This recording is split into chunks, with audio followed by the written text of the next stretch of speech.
Hi there, it's me, Special J, on the Solid Radio podcast, and I have a very special interview lined up for you. You've been asking Sooty, the Solid Radio cat, to request an interview with him, and we've done just that. We've been out and about speaking to the FC, and we've been asking all about George, the Stourbridge station cat. So, let's begin. Question number 1. We've had quite a few people asking this one. Can you tell us where George sleeps at night, if he stays in the station, and also when the station's closed? Thank you, Jennifer, for asking George and the FC to answer some questions for you. We're absolutely delighted to do so. Stephen Thompson and Kate Harding have asked, where does George sleep at night? Does he go home with the FC when the station is closed too? So the answer to this is George has his own bedroom. He's got his supply of food, water, several beds, his litter tray, but he does rather prefer to sleep in a cardboard box full of toilet roll for the outstations. When the station is closed, which is Christmas Day, Boxing Day, George goes home with his dad, Ian. Question 2. Hi, Sooty. Can you ask George if the bribery works for sitting on all of those boxes, as we might all have to try it too? Amy Smith. Yes. I would say definitely yes. The Trito tariff for removing George from said packages depends on what is in said packages. So if it's something we're not really bothered about, he might get a few dreamies. If it's something really urgent, then it's probably going to be bribery with a licky lick or mighty wand of meaty happiness for him. Question 3, and Sooty's just been congratulated on getting all the best feline interviews, but they'd like to know what George likes best about his role as the Stourbridge station cat, please. Lisa McCarthy. Probably the amount of food that he gets and treats and adoration. The freedom he gets to do his patrols and all the love that he receives. Fran Booth wants to know what's happened to Sleeves, as she hasn't seen him around for ages and hopes he hasn't been discarded. Fran Booth. Sleeves the dinosaur is still very much with us. He's called Sleeves because he's a T-Rex and we have to roll his sleeves up. He is on window sentry duty, so he sits at the top window guarding that. So he's still very much part of the team. He's a little bit shy, so he's not very often in photographs, but he's very much still with us. Max and Natasha are great fans of George, and one question they'd like to ask is, how long has George lived at the station? Natasha, George has been here, I would say roughly for 5 years. It was about 3.5 years ago, I believe, that his owners emigrated and realised how much George had bonded with Ian and the station and permitted Ian to adopt him. It does feel like forever some days. We've also been asked, how, FC, did George become the station cat? Teddy, Deborah, Dana. Following on from the previous question, George started hanging about the station and his dad, Ian, realised that how special George was, and he's got a really big heart for cats. He's had station cats at previous stations he's worked at. Bearing in mind he's been on the railway for 52 years. So he let George in, fed George, loved George. So George kept coming back every day, and Ian finished his work quite late. And quite often, if George was still there asleep on his lap or in the office, he would pick him up and carry him home to his previous owners. Yeah, so I think, like many other cats, George chose where he wanted to be. I actually love what Age Roberts have put. He's put fantastic news, Sooty. George is always great value and the FC has a brilliant personality from what I've seen in many of the videos. Now, we know Morgan is a bit of a rock fan, going by his hoodies, and Felix is a big Huddersfield Town football fan. So, could you ask what George's thing is? Cheers and thank you. And Thomas wholeheartedly agrees. So Age Roberts, I don't really know what George's thing is. George likes a little bit of everything. He likes to sit on things that he shouldn't be sitting on. He likes to procure food in many different ways. He's very canny at doing that. He likes hugs, likes fusses. He likes watching people and observing people as well. We always have 80s music on in the background, so he doesn't seem to mind that. But I think overall, George's thing really is Treatos. Jane Mason wants to know, does he like lap cuddles with the railway crew, or does he just like the FC's lap? George is rather fond of a lap. It's only recently he started to clamber onto my own lap, normally at the most inconvenient of times.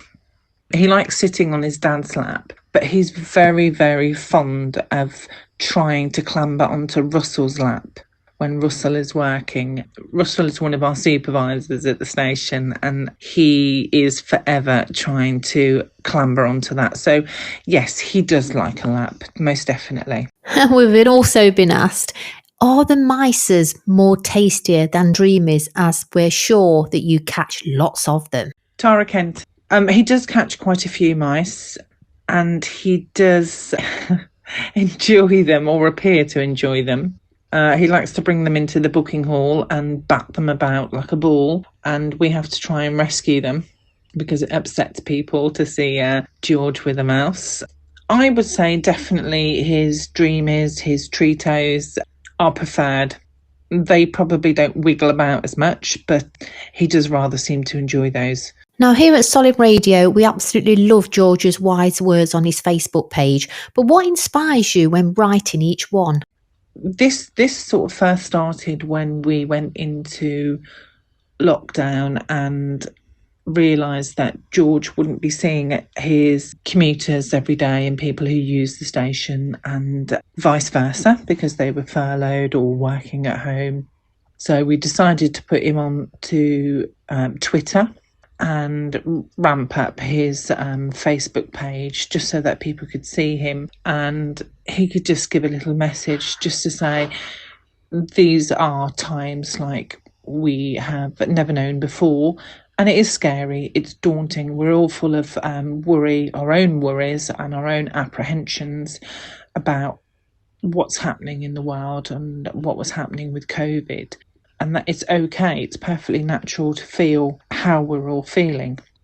The quotes really depend on events that are going on in the world, our own lives, and when we get messaged by people, sometimes that can inspire us to put a certain message out. Although we won't particularly name people, the message is written with the intention that hopefully that person will see it and be reassured that it's okay. The world is a scary place. We're all individuals and we perceive and feel things differently. And that's perfectly okay. And it's nothing to be ashamed of. Well, here's an interesting one. Has anybody ever missed their train by talking to George? Janice Aldridge.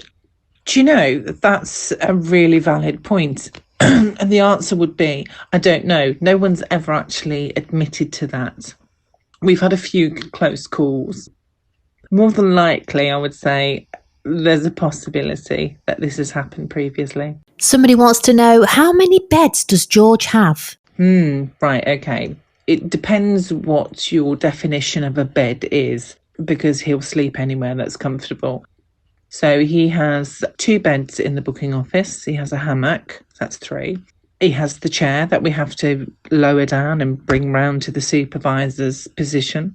In his bedroom, he has 3 beds, and he also has his trusted box of toilet tissue that he likes to sleep in as well.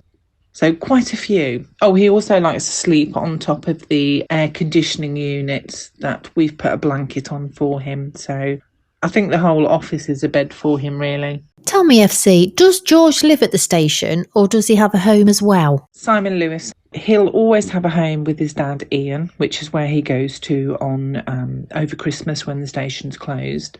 As I've mentioned before, he did have a home quite near to the station, but his owners emigrated to Spain, and because of the bond that George had formed with Ian and the station, they allowed Ian to formally adopt him. We've got a couple of questions from Val Stevenson Thompson. And she wants to know, how did George first come to the station and where was he born? What's his favourite food and where does he sleep at night? Val Stephen Thompson, I think we've covered the majority of this. Initially, George was a rescue from South Wales. So I would imagine that if he spoke, he would have definitely a black country accent with a tinge of Welsh. Favourite food? He likes gravy. When I say gravy, rich cat food with lots of gravy. And he is very, very fond of tuna loin as well. But as with any cat, his palate depends on his mood. Very much so. Somebody wants to know, George, have you ever managed to get fourths? If so, can you share your secret, please? So, Emma Cat, this is good. George has this burning desire to consume at least 4 breakfasts every day. The answer to this is George will not tell us. There is a lady nearby who often comes through the station, and she quite often finds George in her house, sat on her bed or on her microwave, where he's gone in through the cat flap and eaten her cat's breakfast. So I would say, personally, yes, he probably has had 4 breakfasts. He's probably had more than 4 breakfasts. He would never admit to this, and he would definitely not share his secret. But I think being cute and rather persistent is very much a helping tool for him. This is a question from all of us here at Solid Radio FC. How can George's fans help donate to his favourite charities? And are there any charities in particular that are close to his heart? All charities are close to his heart. We like to help the Samaritans, naturally, because of the environment that we work in, and any sort of mental health charities. Brierley Hill Samaritans, they're sort of like our closest one. Stray Cats West Midlands, All for the Love of Paws, and any charity is worthwhile, because there's so many people who give up their time tirelessly fundraising, rescuing animals, promoting mental health. So there are a few that are close to his heart, but all charities are definitely worthwhile. Now, Sooty's told me to ask this one, FC. When I last checked, there was 19,551 people following George's page. That's absolutely amazing. Can you give any tips to Sooty on increasing her page followers?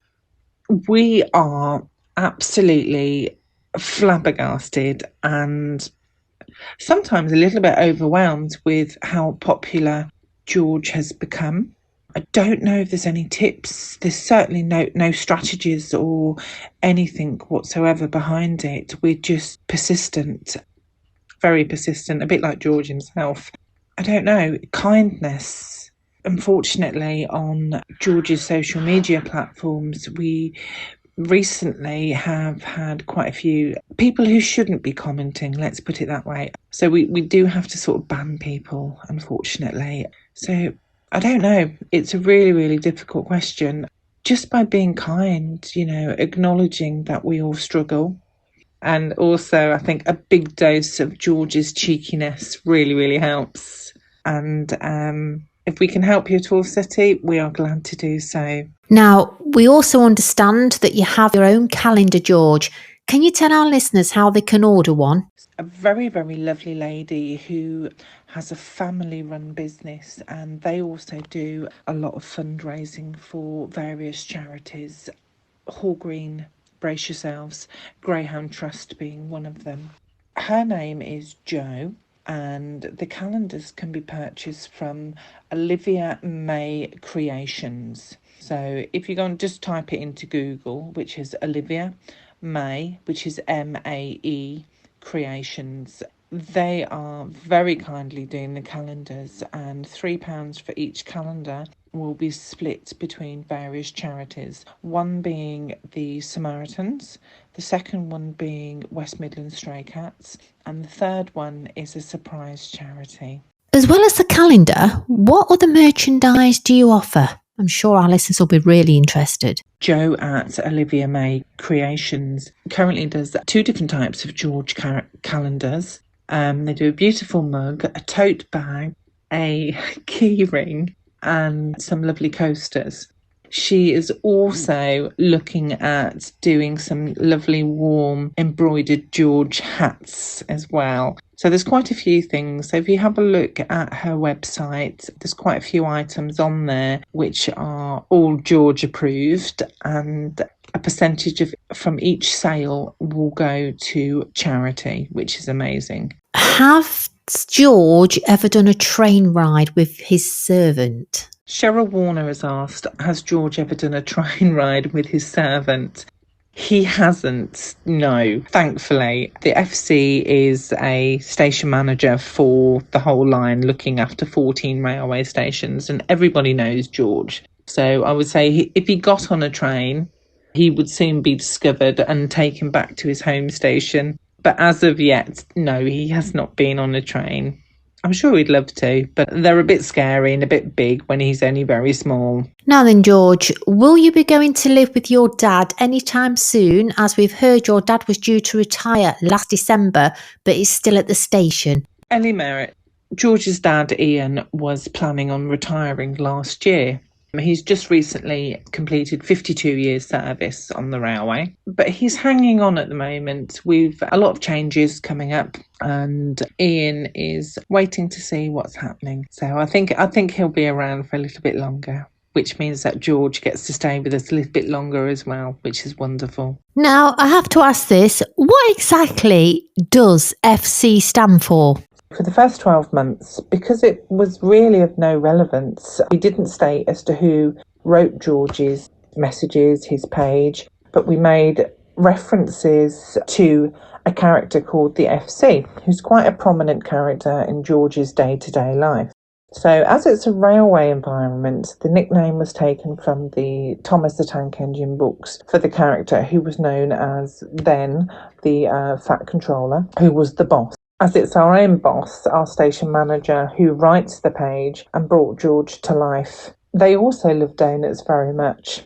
However, that said, the FC also could possibly stand for Feline Controller. Well, thanks, FC, for doing this interview with me. I've really enjoyed finding out all the answers to the questions that our listeners have asked about George. So I wish you all the best for yourself, George, and all the station staff for the future, and best of luck with all the money that you raise for your charities. Hopefully we'll have a chat again soon. See you later. Bye-bye. Thank you so much, Sooty, the Solid Radio Cat, for inviting us along and having so many questions for us. We've really enjoyed it, and I hope that your listeners do too. And also, thank you so much to everybody that follows us on social media. It means the absolute world to us. And thank you for listening to us rabbit on. We've really enjoyed ourselves.